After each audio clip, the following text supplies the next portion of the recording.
to ask, what with the allegations of, I guess I'll have to say that in quotes, of dirty tricks, the mailers that really seem totally off color in terms of how to win, and also the sort of putting it out there that Ben Carson had dropped out, with your top surrogate even tweeting it. Why do that? Well, for one, the mailer was modeled after the Iowa Republican Party mailer that got so many Republicans elected in the last cycle, and it was very successful.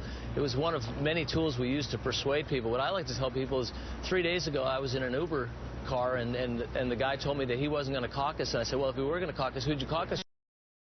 Ted Cruz. And so I spent the rest of the trip trying to guilt him into caucusing. And he promised me by the end that he was going to caucus. Hold on. The mailer, wasn't it very deceptive? I mean, wouldn't you consider that dirty politics if that was done to your candidate? I could show you lots of mailers that I would consider deceptive, but this was reminding people that it was their obligation and duty to vote, and these are people who don't normally vote that we think would vote for Ted Cruz, and we believe through the follow-up calls we got a lot of those people to say they would vote for Ted Cruz. On the Ben Carson allegation, it's just false.